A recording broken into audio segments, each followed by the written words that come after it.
So today millions of Indians have chosen to become digital content creators. They function as educators, reviewers, satirists, entertainers, musicians and influencers. ये सही मायने में sir Bharat के grass root communicator बन गए हैं और इनका यूट्यूब चैनल हो या इंस्टाग्राम पेज हो, ये इनके लिए सोर्स ऑफ एंटरटेनमेंट नहीं बल्कि इनकी सोर्स ऑफ इनकम है, इनका एसेट है. It is the fruit of their hard work. But एक चीज़ से ये सब परेशान हैं और उस मुद्दे को आज मैं सदन में उठाना चाहूंगा. That is the issue of fair use and arbitrary copyright strikes by digital platforms.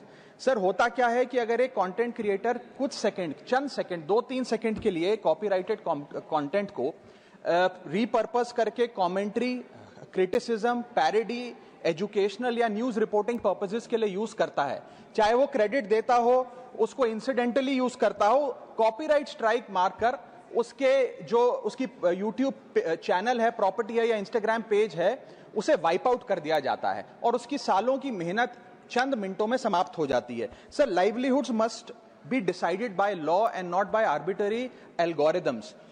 Sir, this by no means that one is against copyright holders. उनके हार्डवर्क और ओरिजिनलिटी को रिस्पेक्ट करने की जरूरत है, लेकिन यह समझने की जरूरत है that fair use is not piracy. Fair use where sometimes the purpose of using this content is incidental or transformative must not tantamount to wiping out somebody's hard work. Sir, because innovation cannot grow in fear and creativity cannot survive under threat. India का copyright act sir 1957 में बना. एक ऐसे दौर में बना जब ना इंटरनेट था, ना कंप्यूटर थे, ना डिजिटल कंटेंट क्रिएटर्स थे, ना यूट्यूब, इंस्टाग्राम था.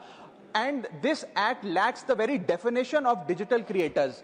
ये फेयर डीलिंग की बात करता है, लेकिन फेयर डीलिंग की बात किताबों, मैगजीन और जर्नल के कॉन्टेक्स्ट में करता है, जो उस दौर की इंफॉर्मेशन डिसेमिनेशन के सोर्सेज थे, ना कि आज के दौर की. इसीलिए मैं 3 मांगे आज सदन में लेकर आया हूं. मेरी पहली मांग है, amend the copyright act of 1957 and define digital fair use. परिभाषित करिए कि ट्रांसफॉर्मेटिव यूज क्या है, जैसे कि commentary, satire, critic, explanation.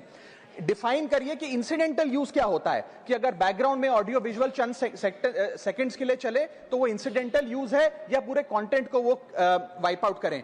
Proportionate use, educational use, public interest use and non commercial use की परिभाषा देने की आज आवश्यकता है. दूसरी मेरी मांग है sir, bring in the proportionality doctrine in copyright enforcement. कि बैकग्राउंड में मान लीजिए कुछ सेकंड के लिए कोई वीडियो और साउंड चला, उसका यह मतलब नहीं होना चाहिए कि कंटेंट क्रिएटर की सालों की मेहनत कुछ चंद सेकंड्स में समाप्त हो जाए. My third demand sir is that mandatory due process before take down. किसी का भी श्री जी शिवाजी